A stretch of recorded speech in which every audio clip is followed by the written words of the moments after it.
there, night owl. If you're hearing my voice right now, it's probably late. Maybe you're lying in bed, half scrolling, half thinking about whether the Patriots of 1773 had better sleep hygiene than you. Spoiler, they didn't. So, dim the lights, let your phone brightness drop to something that won't sear your retinas, and let's drift back to a time when men wore powdered wigs, drank way too much rum, and threw tea into a harbor, because taxes. Tonight, we're talking about the Boston Tea Party. One of those moments every school book loves to paint as heroic and bold, but in reality, it was kind of messy, kind of petty, and very, very dumb in spots. And yes, it involved a surprising number of drunk guys in feathers. Let's start with the mood. It's December 1773, Boston. It's freezing, there's slush in the streets, the smell of fish guts from the harbor, and a lot of people yelling about liberty while wearing wool that hasn't been washed in weeks. Not exactly a scene for patriotic glory, more like a group project that got wildly out of hand. Now, before anyone started dumping tea, things had already been simmering, literally and politically. See, for decades, the British Empire had this cute little habit of taxing everything. Stamps, sugar, molasses. Basically, if it could be imported or sneezed near, they'd slap a tax on it. The colonists, who still technically loved the king, at least on paper, were getting tired of paying for wars they didn't start. Because that's the secret no one mentions in the catchy phrase taxation without representation. The taxes weren't actually that high. People just really hated being told what to do by some powdered bureaucrat across the ocean. Let's talk about that tea.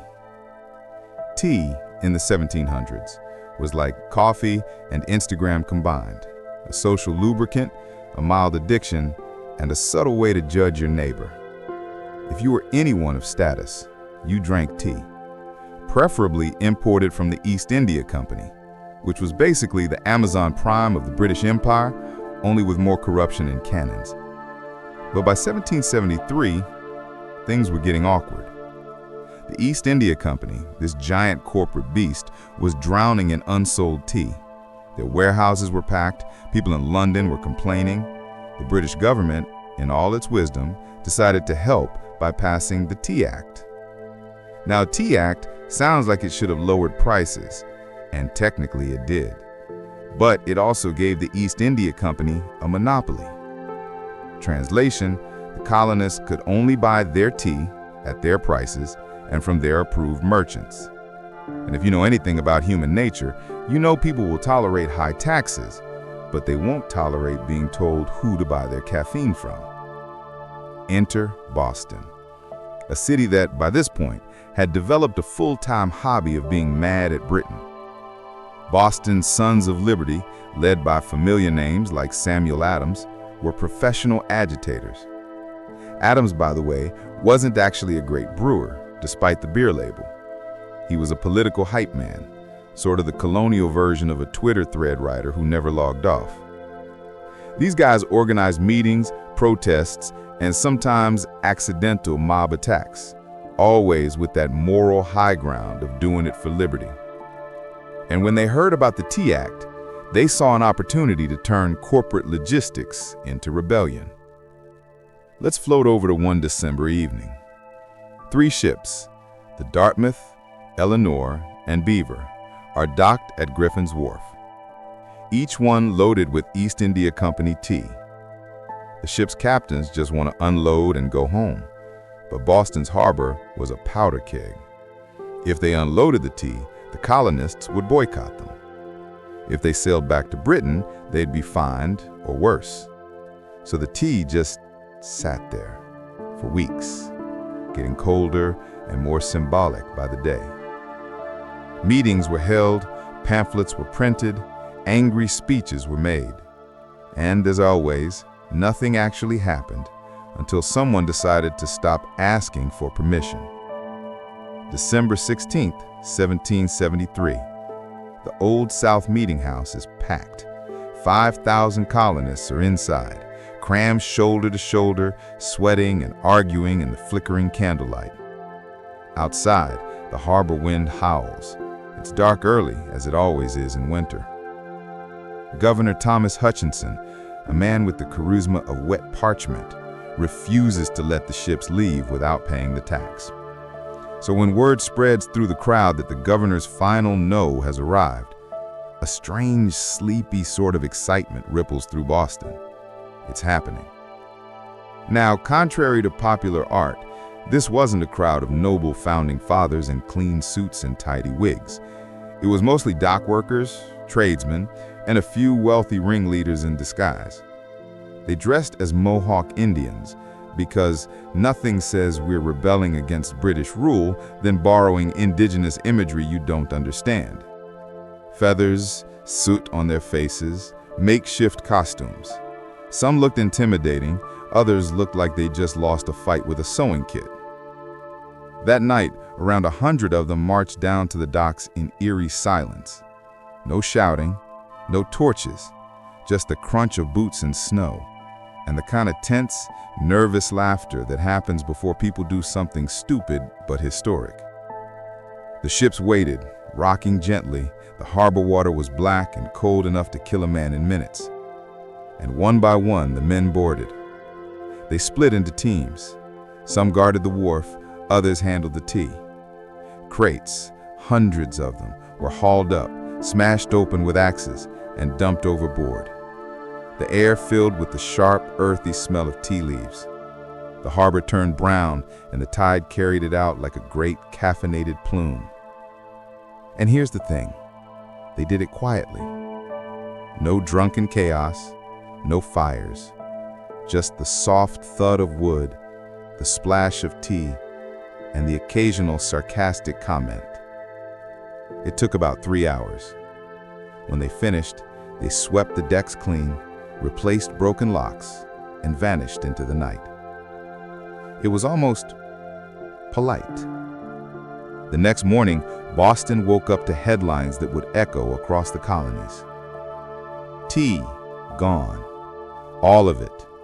45 tons, worth about 10,000 pounds, or around $1.5 million today, floating somewhere off the coast. Britain was not amused. The news hit London like a scandalous TikTok. The East India Company freaked out, Parliament freaked out harder. King George III, who always had that "I'm holding it together, I swear" energy, decided this was the final straw. He declared, and I quote, "The die has now been cast. The colonies must submit or triumph," which is a very fancy royal way of saying, okay, they're grounded. The punishment came fast. In 1774, Parliament passed the Coercive Acts, known in America as the Intolerable Acts, because colonial branding was strong even back then. Boston's harbor was closed until the tea was paid for. The Massachusetts government was placed under strict British control. Soldiers were quartered in people's homes. Trials were moved to England. Basically, Britain looked at the tantrum and said, fine, no more screen time. Except instead of calming down, the colonies just got angrier. Meetings turned into militias. Pamphlets turned into battle cries. And 2 years later, the American Revolution began. All because a few hundred guys wanted to make a point about tea. But here's where it gets funny. Most of the colonists didn't actually hate tea. After the Tea Party, smuggled tea sales skyrocketed. Dutch traders made a fortune. And guess what? Within a few years, Americans were right back to drinking British Tao tea like nothing happened. The symbolism lasted longer than the boycott. But Boston never forgot. Samuel Adams milked the event for political clout for years. John Adams, his cousin, the serious one, wrote that the Tea Party was the most magnificent movement of all, which is historian speak for, we did something illegal but it worked, so we're not sorry. If you're still awake, you might be wondering, was it really about tea? Not exactly. Tea was just the perfect scapegoat, universal, visible, and British enough to make a statement. The real issue was power. Who got to make the rules? Who got to profit? And who got to be heard? The Boston Tea Party wasn't the start of revolution. It was the moment when ordinary colonists realized they could push back, quietly, collectively, and effectively. And maybe that's why it's so iconic, not because of the drama, but because of how weirdly calm it was. Let's drift a little deeper into the aftermath. Because of course, every act of protest spawns two things: copycats and consequences. Over the next few months, other tea parties popped up. Charleston, South Carolina had one. Annapolis, Maryland had another. They actually burned the whole ship because subtlety wasn't their thing. Even London newspapers were gossiping about it like it was the latest royal scandal. The British press called the colonists madmen and masquerade. American papers called them heroes. And somewhere in between was the truth. A bunch of cold, tired men, covered in feathers and sea spray, just trying to make a point about taxes before curfew. Let's float over to one more strange little detail. After the Tea Party, the harbor literally smelled like tea for days. Locals said you could taste it in the air, that bitter, tannic scent drifting through the narrow streets. Some people tried to collect the floating leaves for resale, which, given that the water was full of sewage, was a bold choice. Even the fish were said to taste faintly of Earl Grey that winter, which is either poetic or disgusting, depending on how you look at it.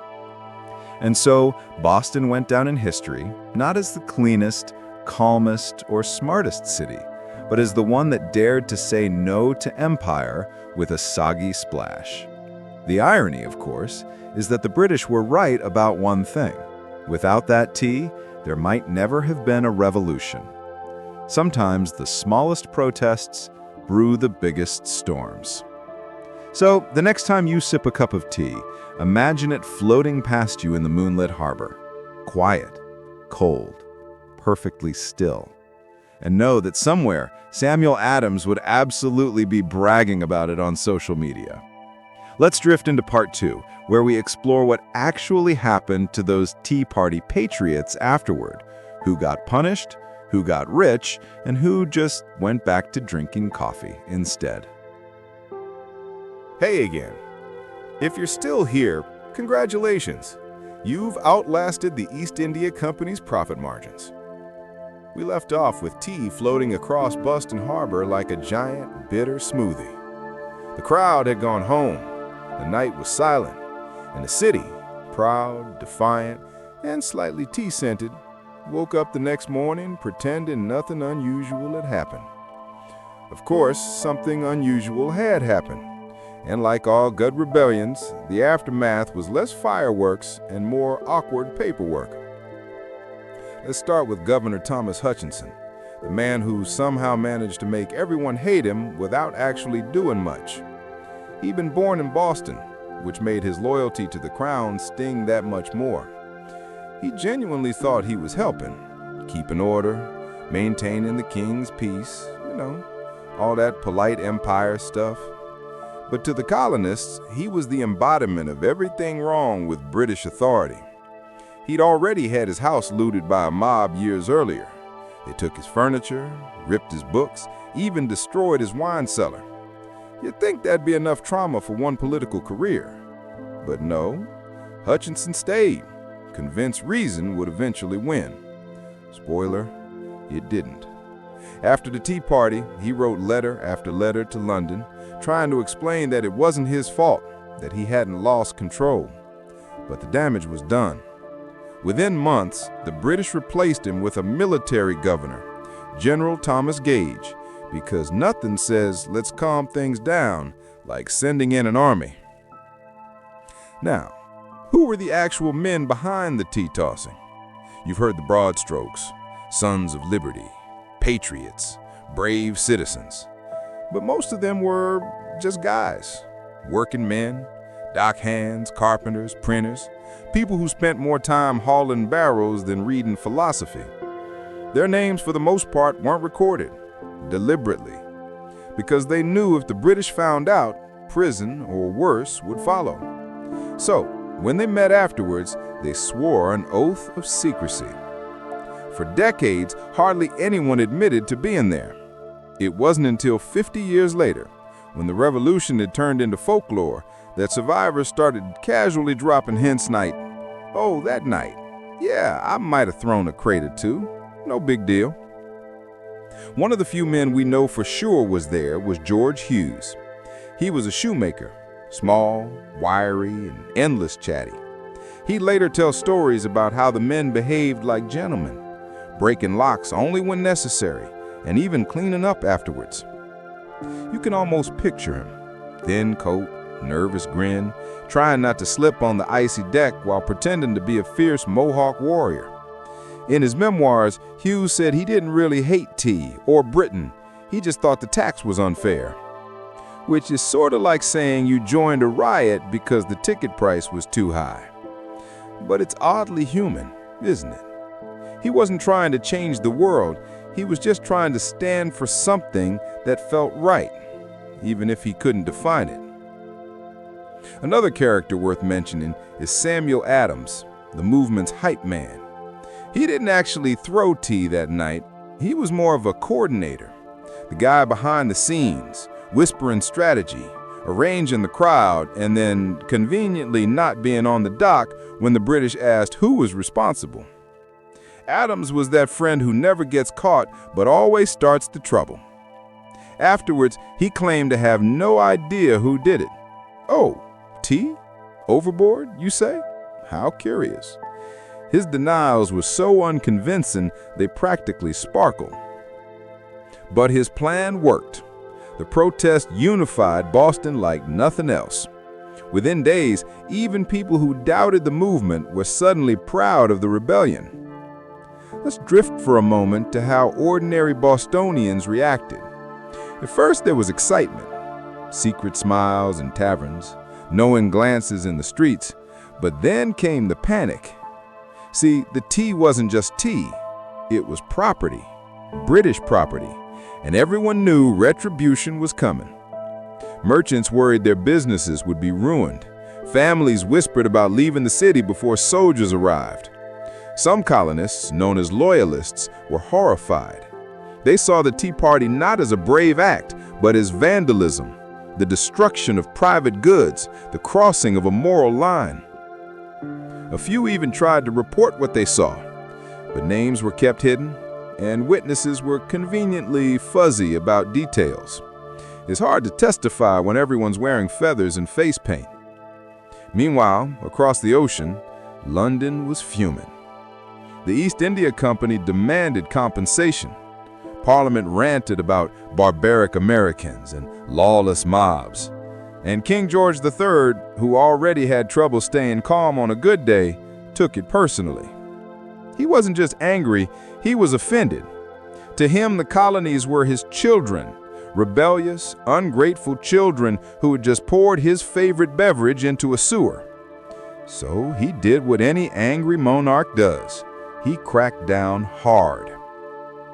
The Boston Port Act closed the harbor until the colonists repaid the tea's cost.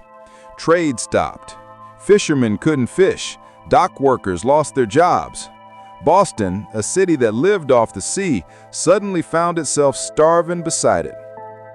And yet, the punishment backfired beautifully. Instead of isolating Boston, it united the colonies. From New York to Virginia, other towns sent food, money, and supplies. For the first time, Americans began to see themselves not as separate provinces, but as one cause. It was the political version of everyone chipping in for rent because your roommate broke the toaster. Even George Washington, still a loyal British officer at heart, called the Port Act an attack on the rights of all America. And just like that, sympathy became solidarity. Boston's defiance spread faster than smallpox in a crowded tavern. Meetings turned into conventions. Conventions turned into the First Continental Congress, and the idea of independence, once unthinkable, started sounding reasonable. Let's take a gentle detour to the ships themselves. The Dartmouth, Eleanor, and Beaver, poor things, became silent witnesses to history. Their captains were terrified. Francis Roch, captain of the Dartmouth, spent days begging authorities for permission to leave the harbor. He didn't want trouble. He didn't want fame. He just wanted to deliver his cargo and go home. After the Tea Party, he was questioned endlessly. Was he part of it? Did he help? Did he resist? He had the perfect answer for every question. I was just doing my job. In the end, the captains weren't punished, but they also weren't paid. Their tea was gone, their reputations dented, and their names forever attached to an act of rebellion they hadn't asked for. It's a reminder that history's loudest moments are often carried out by people who just wanted a quiet life. Now here's a fun little irony. The East India Company, the corporate giant that sparked all this, didn't actually suffer much from the Tea Party. Sure, they lost a shipment or two, but they were used to losing things. They'd been losing ships, money, and wars for decades. What really hurt them was their reputation. Over time, East India Company tea became shorthand for tyranny, greed, and overreach, which, to be fair, wasn't inaccurate. By the early 1800s, the company's power was shrinking. By 1874, it was dissolved completely. The same year, the U.S. officially became a global industrial power. So, in a cosmic way, the tea that went into Boston Harbor not only started a revolution, but it helped end an empire. Let's check in on some of the personalities again. For instance, John Hancock, Boston's richest merchant and professional signature enthusiast. He'd been smuggling tea for years. So when the East India Company got its monopoly, Hancock's profits took a nosedive. Did he join the protest for liberty? Possibly. Did he also enjoy bankrupting his biggest competition? Absolutely. Let's call it a win-win for democracy and petty economics. Paul Revere. Yes, the Midnight Rider was also around. He didn't dump tea that night, but he did etch dramatic engravings of the event later. Basically, early propaganda art. Imagine if Banksy used powdered wigs and block printing. The Tea Party had another strange side effect. It made tea unpatriotic. For years after the revolution, drinking tea was practically treasonous. People switched to coffee as a sign of loyalty to the new republic. It's one of those tiny cultural shifts that last centuries.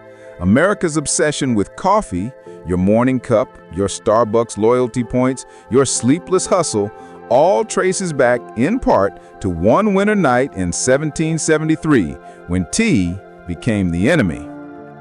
So, next time you sip your iced latte and feel vaguely rebellious, just remember, you're honoring the world's most passive-aggressive protest. Now let's pause for a moment and picture Boston in the spring of 1774. The harbor is empty, blockaded by British ships. Warehouses stand silent, shops are closed, but in the taverns, the talk is restless. People whisper of militias, gunpowder, freedom. The same men who once argued about taxes now speak of war, though most still don't believe it'll come to that. War sounds impossible, too far-fetched, too loud, too final. And yet, somewhere in the distance, the faint echo of gunfire from Lexington and Concord is already forming. History, as always, begins quietly. Meanwhile, Samuel Adams is writing letters, dozens of them. He's lobbying other colonies, spinning the Tea Party into legend, a peaceful, moral stand for liberty. Which technically it wasn't, but in the way all great stories do, the myth was stronger than the truth. By the time independence was declared in 1776, the Tea Party had already become sacred history. No one talked about the disguises or the broken locks anymore. It wasn't vandalism, it was destiny. And the men who'd sworn secrecy? Most went back to work, blending into the background of their own revolution. A few lived long enough to see the new nation thrive, to hear people call them heroes. Others died in poverty, forgotten. But every December, Boston remembered. Children reenacted the event. Church bells rang, and the story, that strange, soggy protest, drifted into the realm of legend. So if you ever find yourself by Boston Harbor on a quiet night, listen. You won't hear the waves or the gulls first. You'll hear the soft whisper of crates sliding into the dark, the faint rustle of tea leaves on the water, and maybe the ghost of someone muttering, "Don't spill too much, it's expensive." Because that's the secret of the Boston Tea Party. It wasn't about drama or destruction or even freedom. It was about principle, delivered quietly, in the dead of night, with just enough snark to start a revolution. Now let's drift into part 3, where we explore how this soggy rebellion evolved into a full-scale war and how Britain's clumsy reaction made independence inevitable. Hey again, Night Scholar. When we last left off, Boston was quiet, broke, and faintly smelling like an overbrewed teapot. The harbor was closed, the economy was suffocating, and across the Atlantic, Parliament was patting itself on the back, convinced it had taught those colonials a lesson. Which, historically speaking, is always the setup for a sequel nobody asked for. Because what happened next wasn't just punishment.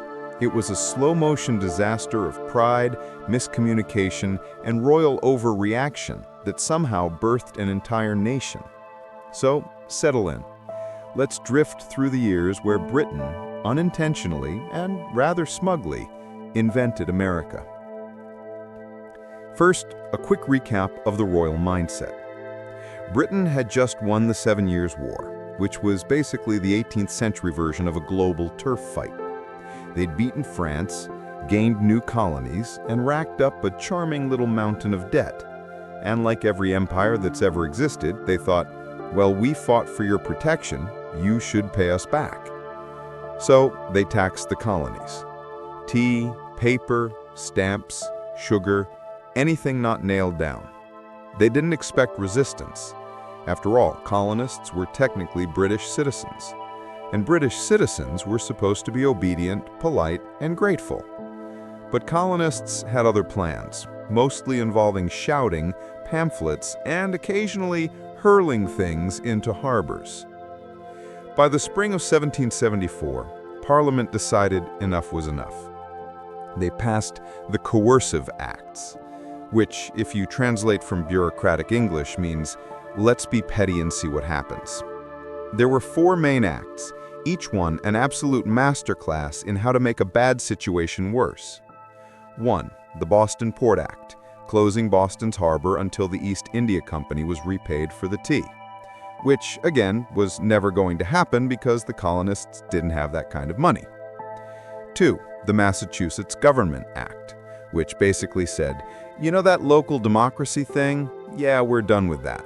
Town meetings were banned, governors were appointed directly by the crown, which is like grounding your teenager for throwing a party and then redecorating their bedroom with Union Jack wallpaper just to rub it in. 3. The Administration of Justice Act, also known as the Murder Act by locals, because it allowed British officials accused of crimes to be tried in England, not Massachusetts. In other words, a free ticket to go home before anyone could prosecute you, which, surprise, didn't sit well with the locals. And finally, 4, the Quartering Act, forcing colonists to house and feed British soldiers, because nothing builds trust like forcing strangers with muskets to sleep on your couch. Collectively, these became known as the Intolerable Acts, because colonial branding was once again on point. It was perfect propaganda. Boston's suffering became everyone's suffering. And for the first time, 13 awkward, competitive colonies began to act sort of united. Let's float south for a moment, to Virginia, where a tall, brooding farmer named George Washington was reading the news. He wasn't exactly the fiery revolutionary type yet, more the quiet, calculating kind who preferred fox hunting and neat handwriting. But even he was furious. He called the acts an attack on the liberty of all America, which was 18th century code for "we're not paying these idiots another penny." Washington joined a growing number of colonists who were done asking nicely. But before things went full movie war, there was still one last attempt at diplomacy.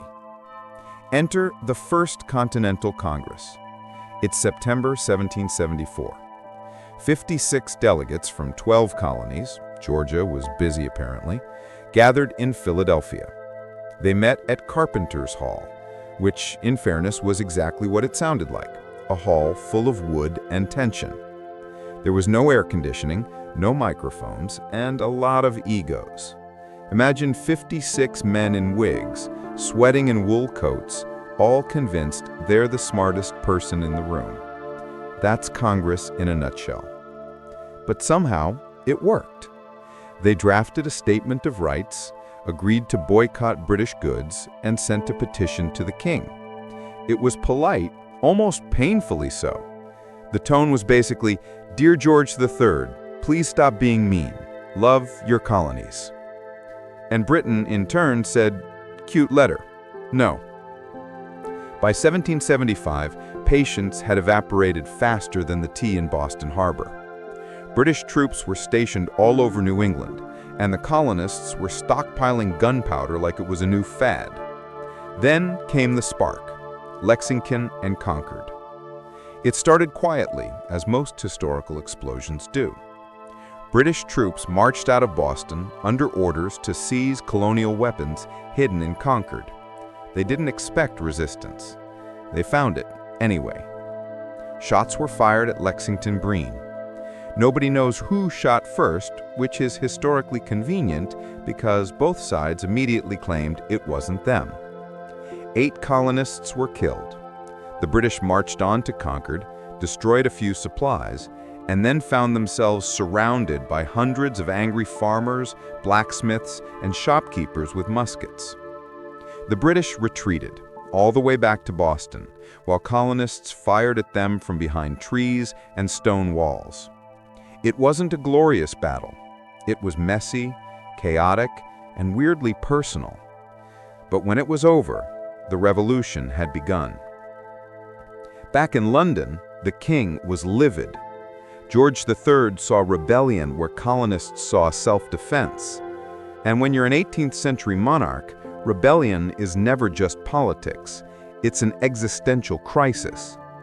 He declared the colonies in open and avowed rebellion. And just like that, America was officially on the naughty list. Parliament approved sending 20,000 troops to Boston. Generals started packing. War, slow, clumsy, bureaucratic war, was on the horizon. Meanwhile, in the colonies, something remarkable happened. Ordinary people began calling themselves patriots. They raised militias, forged bullets, and printed leaflets. Newspapers filled with fiery essays. Pamphleteers like Thomas Paine started turning resentment into ideology. And somewhere in all that noise, the Tea Party went from an act of vandalism to a sacred symbol. It became the shorthand for everything the colony stood for: defiance, courage, and caffeine withdrawal. So now let's float back to Boston again, where British General Thomas Gage had the unenviable job of enforcing royal law in a city that absolutely despised him. His soldiers were outnumbered. Locals refused to cooperate. Supplies were dwindling. He wrote desperate letters to London saying things like, "This place cannot be governed without an army," which was his polite way of saying, "Please send help, I am surrounded by lunatics." London sent him 4,000 more troops. The lunatics multiplied. Then came Bunker Hill, or technically, Breed's Hill, but historians long ago decided accuracy wasn't worth the paperwork. It's June 1775. British troops, resplendent in red coats, march up a hill under heavy cannon fire. The colonists, ragtag, untrained, low on ammunition, dig in behind hastily built earthworks. The famous line, "Don't fire until you see the whites of their eyes," probably wasn't said exactly like that, but it captures the mood. Wait, aim, make every shot count. The British took the hill, eventually, but at a massive cost. Hundreds dead, thousands wounded. And the colonists, technically defeated, walked away with the moral victory. Because for the first time, they'd stood their ground against the world's strongest army and lived to tell the tale. Back in London, the news hit like spilled tea on a white tablecloth. Shock, anger, denial. No one could believe it. How could a bunch of colonists, farmers, merchants, tradesmen, resist the mighty British Empire? The answer, of course, was that they had nothing left to lose. Once your harbor's been closed and your tea's been confiscated, freedom starts to sound like a pretty good deal.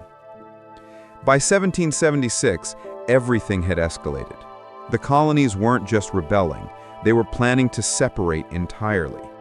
The idea of independence, once whispered in taverns, became a public rallying cry. Enter the Second Continental Congress. Same place, same Whigs, slightly more confidence.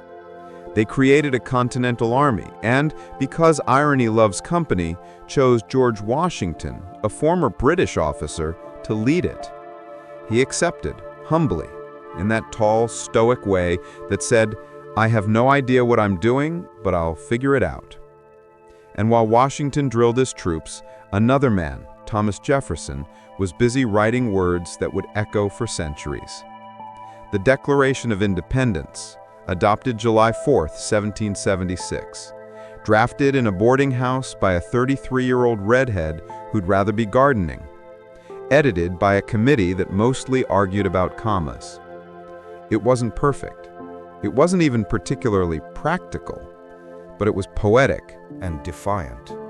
It declared that all men were created equal, an idea that took a few centuries to even begin to work out, and that governments derived their power from the consent of the governed. It accused the king of being a tyrant, a despot, and, in one draft, possibly a bit of a jerk. In essence, it was the longest breakup letter in history. And it worked. Because once it was read aloud in the streets, there was no going back. Let's drift slowly into the irony of it all. Britain's attempt to assert control through the Tea Act, through punishment, through pride, had done the exact opposite. It had forced the colonies to unite, organize, and imagine themselves as something new. The empire that had ruled half the world accidentally sparked a republic built on rebellion. And all because one cold December night, a few hundred men in feathers decided they were tired of paying for tea they didn't want. History, as always, begins in absurdity. By the time the war ended in 1783, the United States was real. Broke, messy, divided, but real. Britain had lost its most profitable colonies. George III, though he remained king for decades, never fully recovered politically or mentally. And the Boston Tea Party? It became immortal. A bedtime story, a rallying cry, a national myth wrapped in the comforting aroma of irony. So, if you're still awake, congratulations. You've just drifted through the entire transformation of a tax protest into a revolution, all from the comfort of your pillow. Maybe it's a good reminder that history isn't always fireworks and heroes. Sometimes it's just paperwork, politics, and people quietly deciding they've had enough. And sometimes it's tea leaves on a frozen harbor floating toward independence. In Part 4, we'll wind down with the personal fates of the men who started it all, the tea throwers, the loyalists, the governors, and the king who just wanted everyone to stop yelling. All right, we're back. You're probably still awake, barely, and wondering how dumping a bunch of tea could possibly spiral into a full-blown war for independence. Don't worry, it didn't happen overnight. Like most historical disasters, it simmered, slowly, passive-aggressively, kind of like how Britain handled everything in the 18th century. So picture this. It's early 1774. London wakes up to the news that colonists, those scrappy, slightly unhinged cousins across the ocean, have dumped an entire shipload of valuable tea into the harbor. This wasn't just any tea, it was company property. The East India Company wasn't some small business, this was the corporate giant of its day.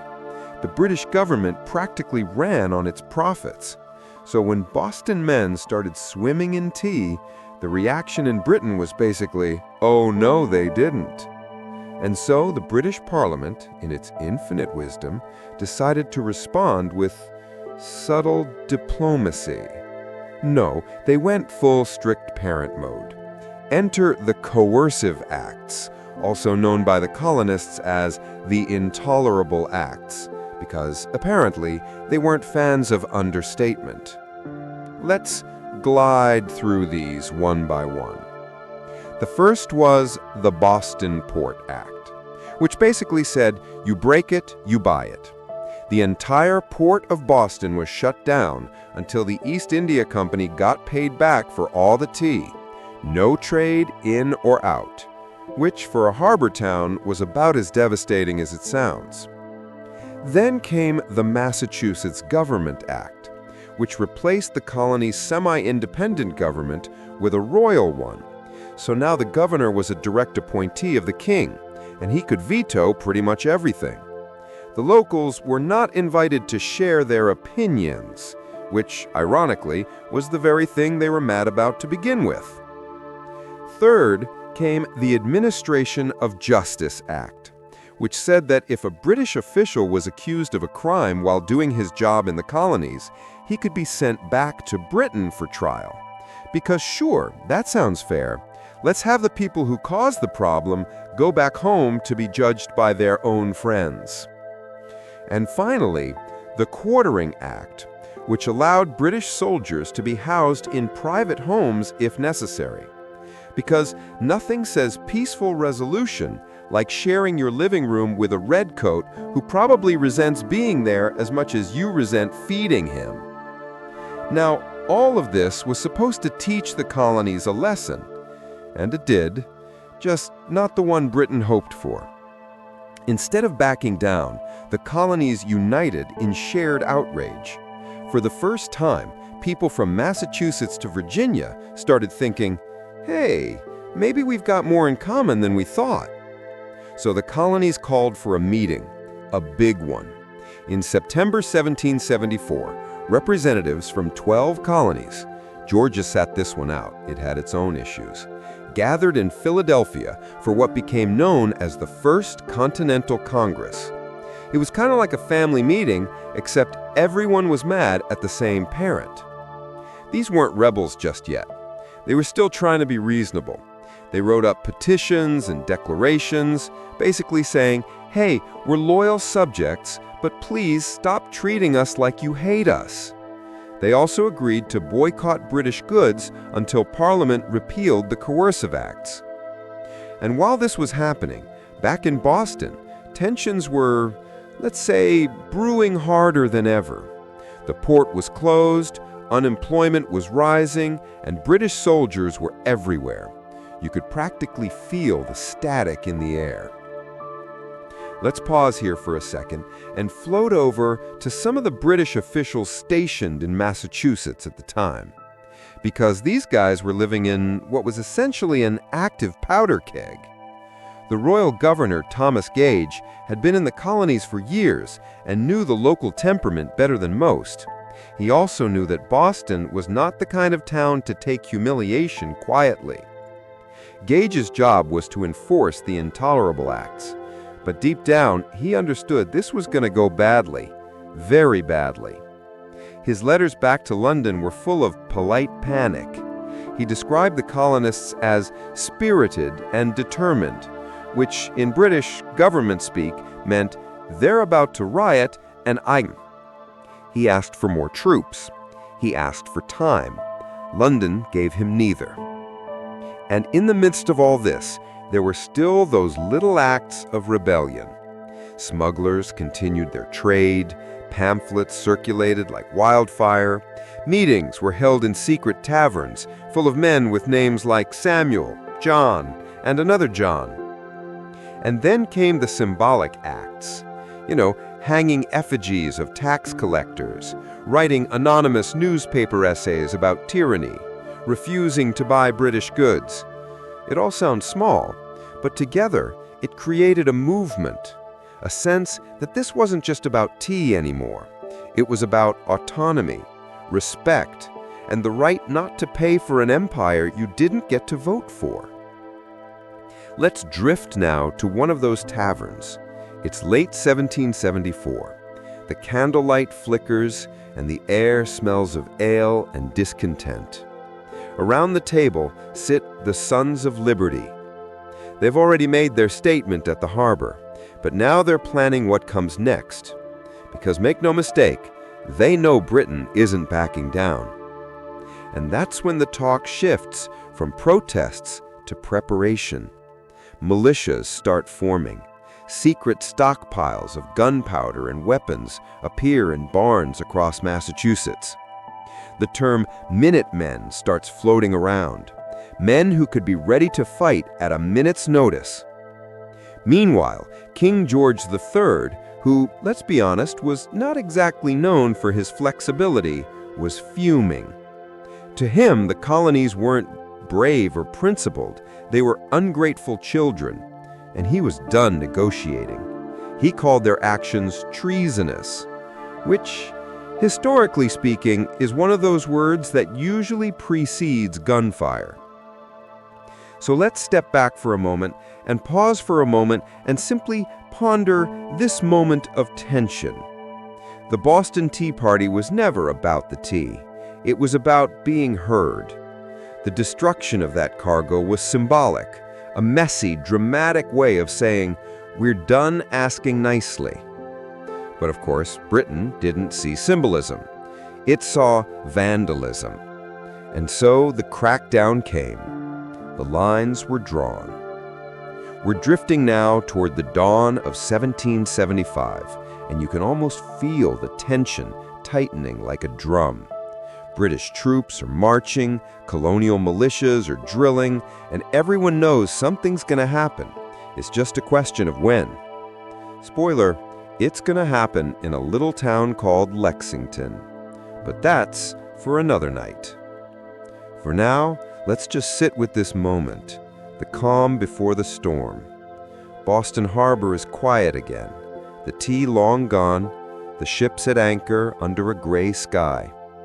The city is hungry, restless, waiting. The air smells of salt, soot, and change, because one night of rebellion had turned into a revolution in slow motion. And somewhere across the sea, in a palace filled with tea drinkers, no one had yet realized that they were about to lose an empire. Hey there, night owls. If you're still with me, congratulations. You've now made it past the tea, the tantrums, and the taxes. We're officially in the calm, slow slide toward open rebellion. So take a deep breath, let the world fade out, and picture New England in early 1775. Cold, gray, and tense. The kind of winter where even the wind feels like it's holding its breath. Boston is still under military occupation. The harbor, once bustling with trade, is eerily still. No ships coming in, no crates being hauled, no dockside chatter. Just the creak of ropes and the occasional sound of boots on cobblestone. Inside the city, British soldiers try to maintain order while the locals glare at them from behind frosted windows. There's no real violence yet, but it feels like everyone's waiting for someone else to make the first move. And in a way, they are.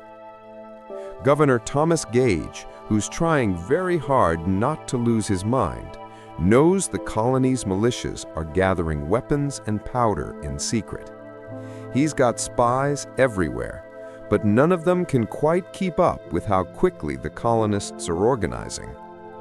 Massachusetts is a powder keg, and every rumor feels like a spark. Meanwhile, out in the countryside, farmers and blacksmiths are turning into soldiers, sort of. The term Minutemen wasn't a joke. They were local men, usually untrained, who promised they could be ready for action in a minute's notice.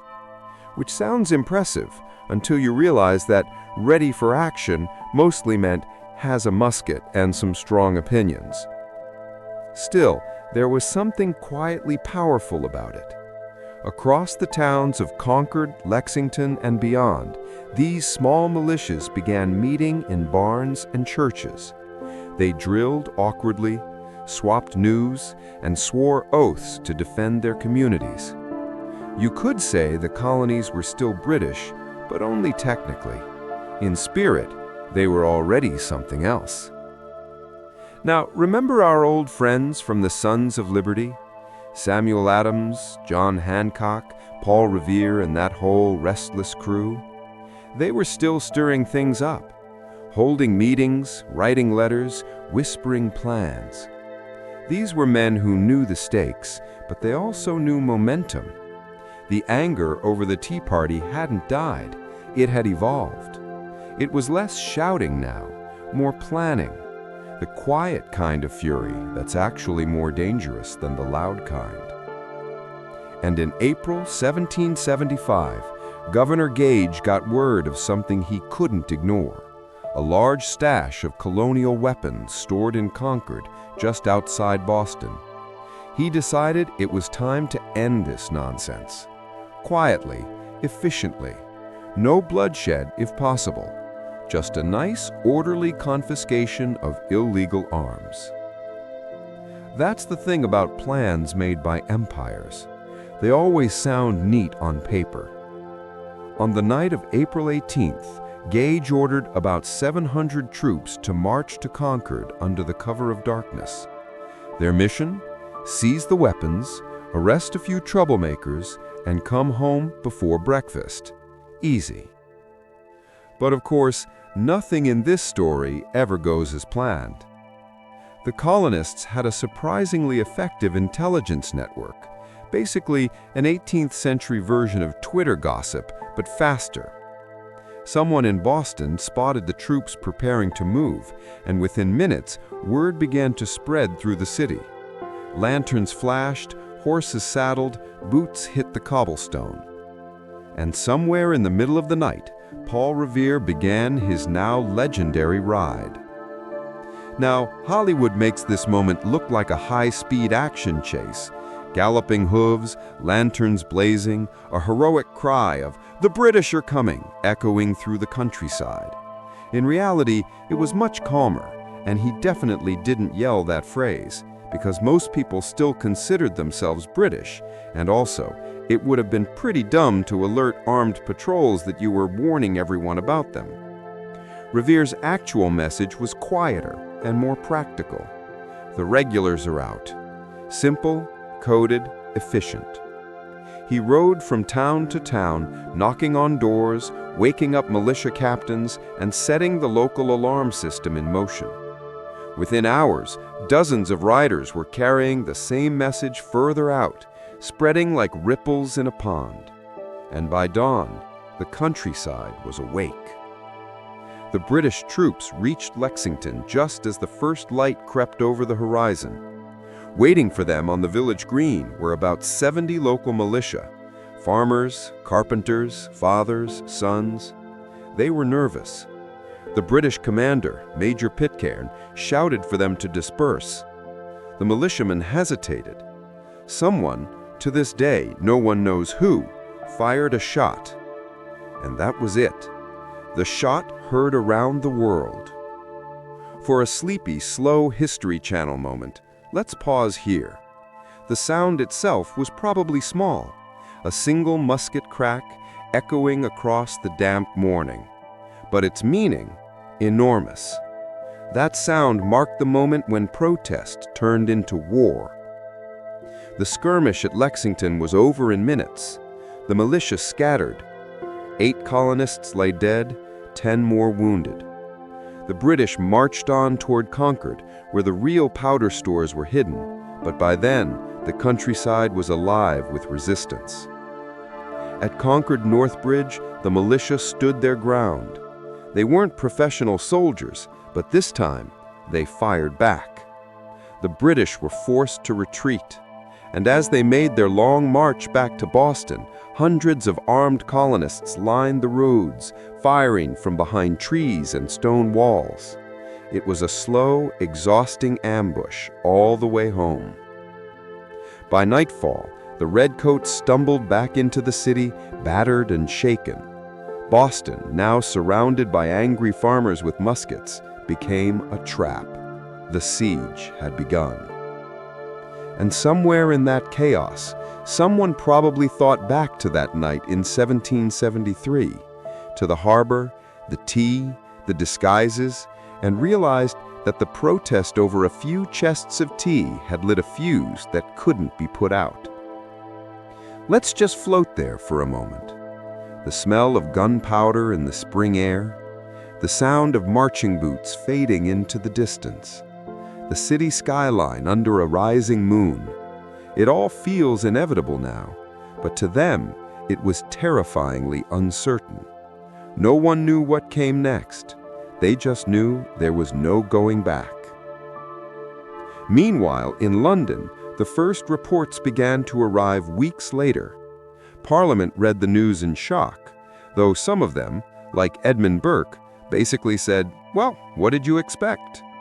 King George III, ever the stubborn monarch, called it rebellion, treason, and declared that the colonies were officially in open revolt.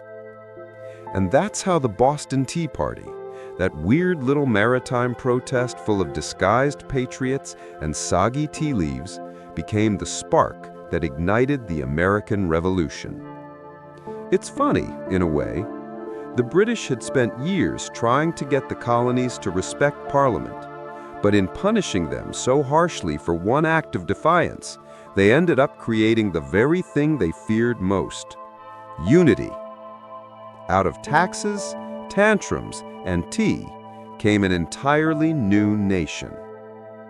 So if you ever sip a cup of Earl Grey and wonder why it tastes faintly of rebellion, well, now you know.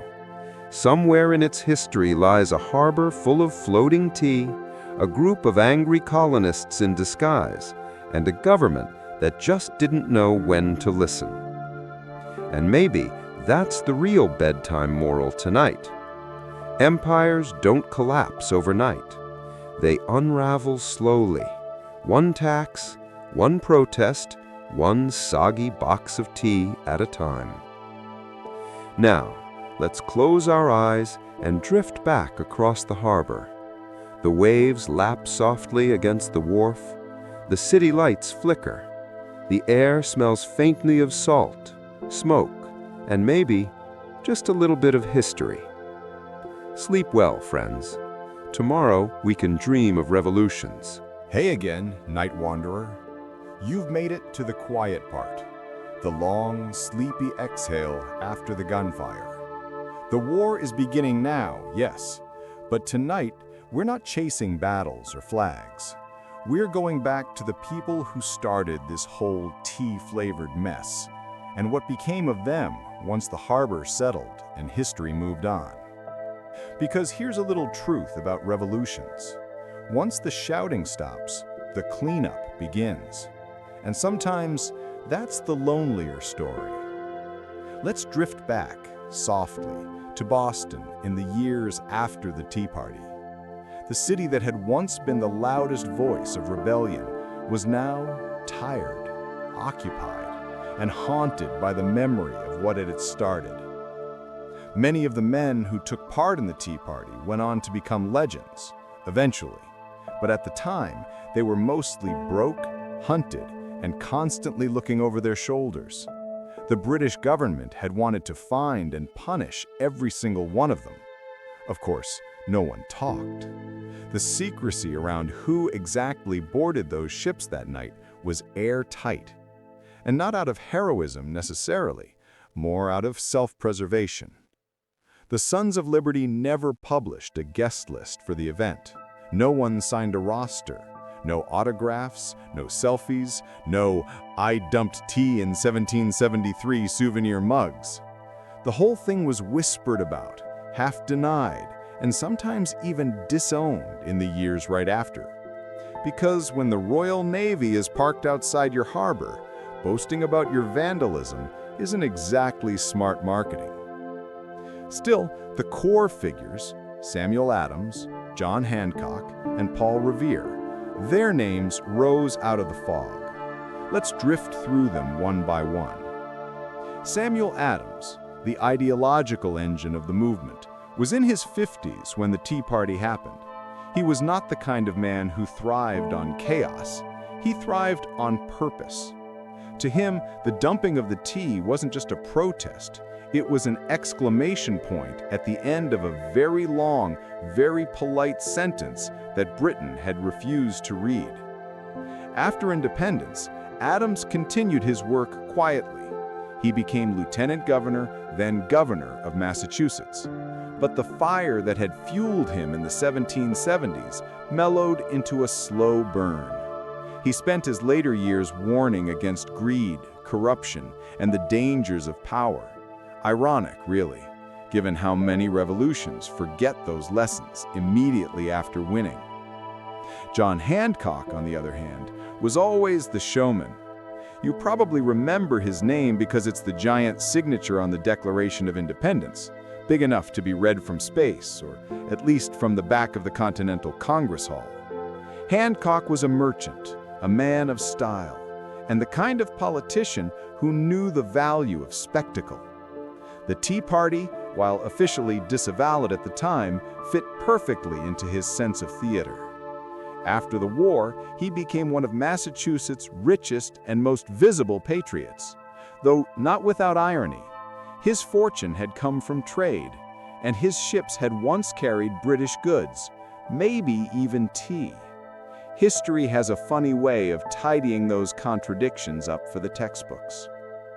And then there's Paul Revere, the silversmith turned midnight rider. His role in the Tea Party was real, though less cinematic than his later fame. He was one of the key messengers, organizing the logistics and making sure word spread fast. After the revolution, he returned to his craft, engraving, smithing, and later even running a foundry. He became successful, respected, and deeply ordinary, which for a man once hunted by an empire is kind of beautiful.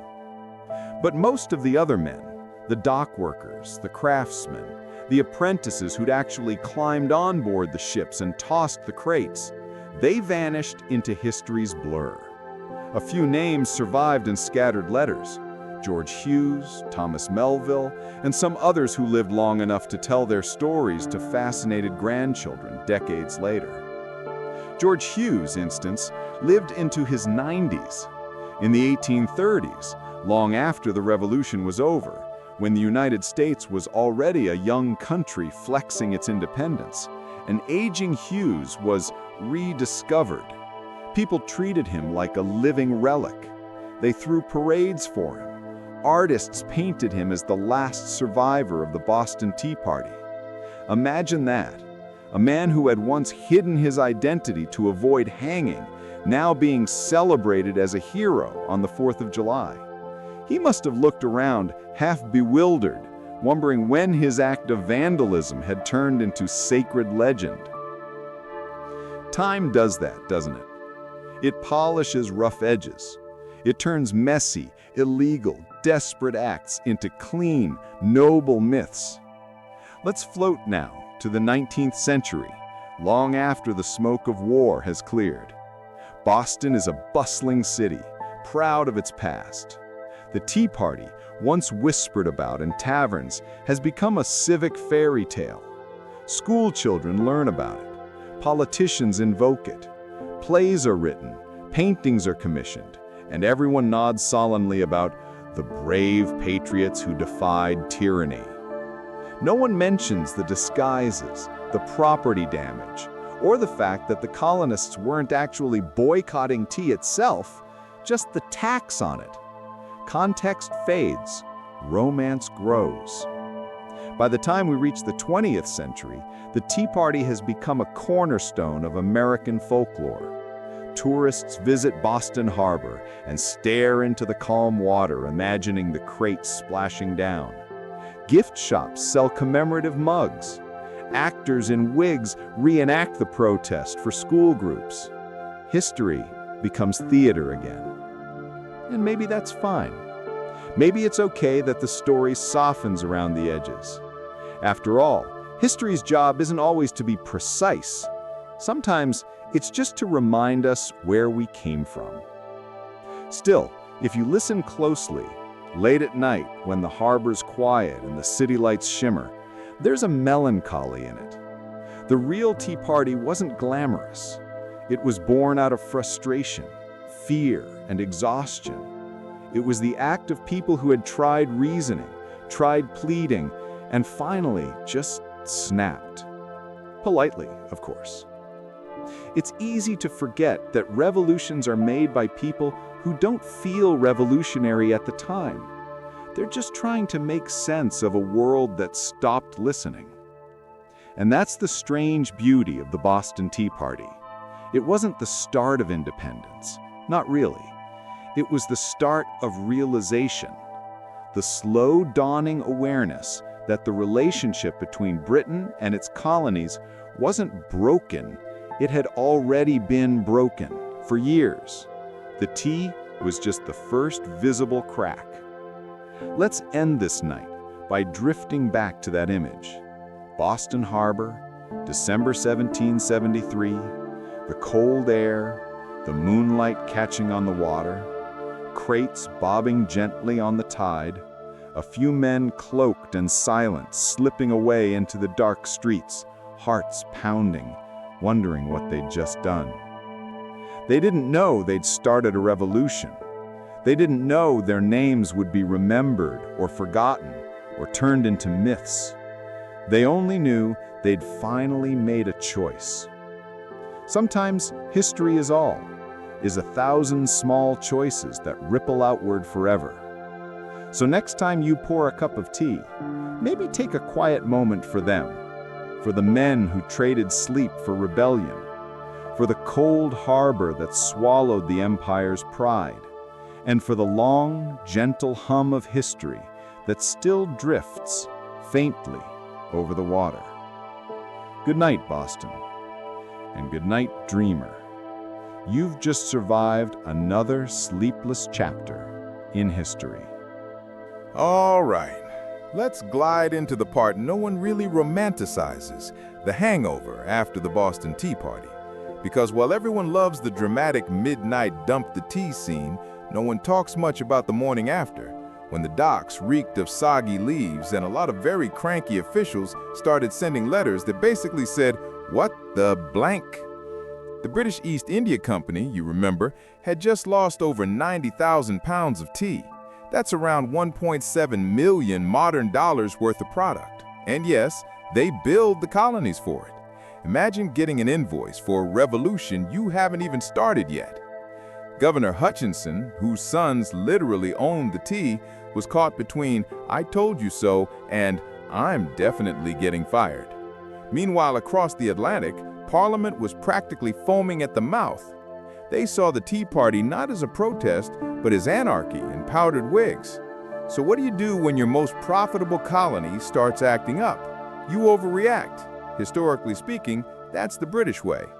Enter the coercive acts, or as the colonists would rename them, because branding matters, the intolerable acts. These were a series of laws passed in 1774, and each one screamed, "We're done being nice." First up, the Boston Port Act. It closed Boston Harbor until the tea was paid for.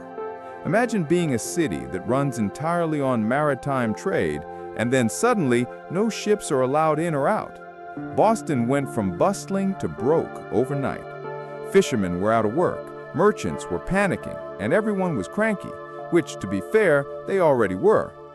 Next came the Massachusetts Government Act, which basically said you can't govern yourselves anymore because clearly you can't handle it.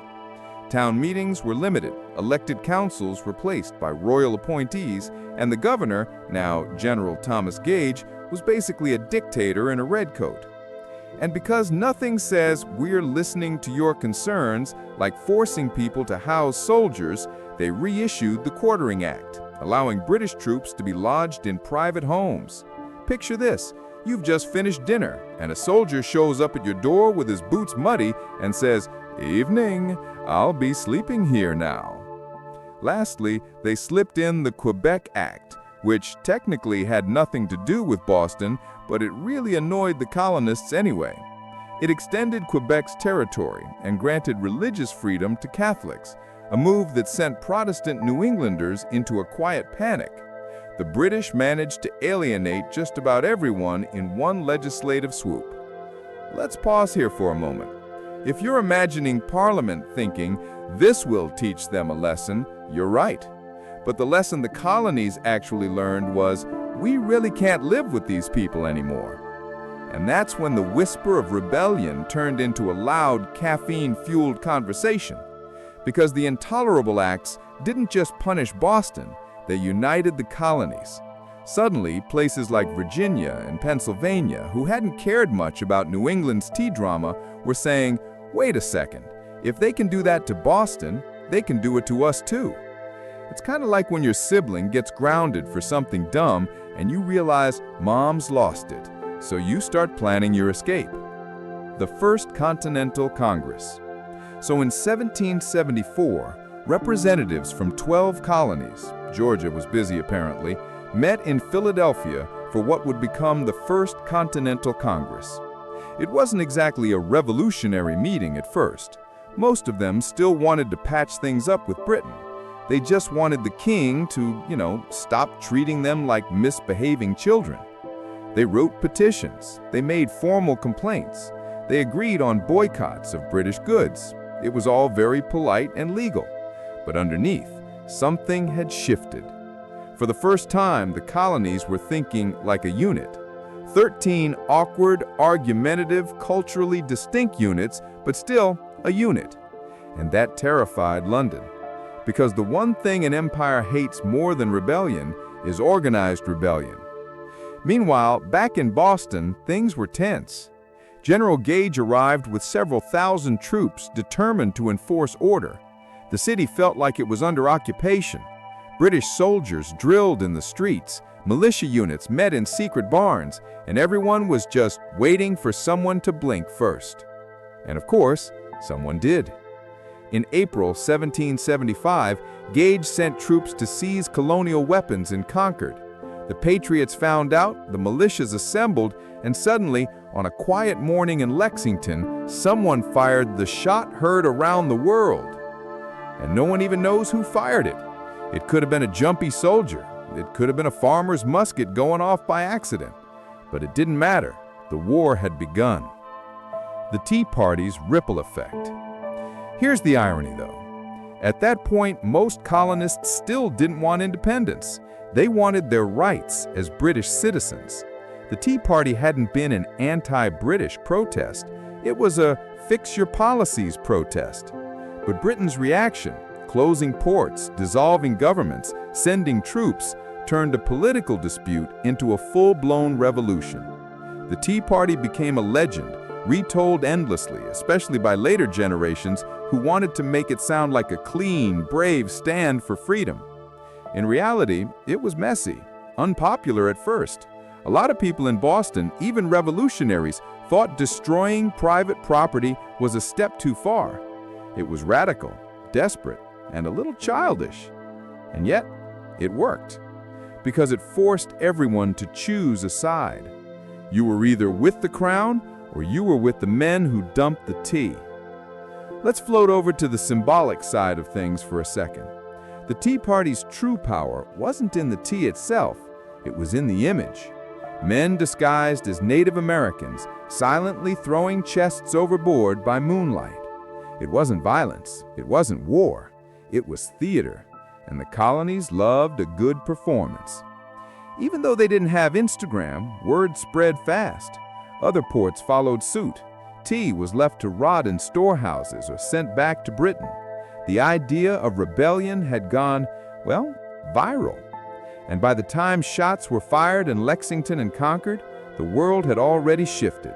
The colonies weren't just subjects anymore. They were something new, something uncertain, something slightly caffeinated, Americans. A sleepy reflection. Now, in hindsight, the Boston Tea Party feels inevitable, a step along a long path toward revolution. But at the time, it was chaos, confusion, a messy, emotional reaction to decades of frustration. And that's what makes it so human. It wasn't about tea. It was about dignity. The feeling that you were constantly being told what to do by someone who'd never even been to your neighborhood. So maybe, in some roundabout, tea-stained way, the Boston Tea Party wasn't the start of a war, but the end of obedience. The beginning of a long, sleepy dream that would eventually wake up as the United States. If you're still awake, congratulations, you've just made it through one of the most overbrewed events in history. The next time someone mentions the Boston Tea Party, you can gently smile and say, "Ah, yes, the night everyone dumped their problems into the harbor." Because in a way, they did.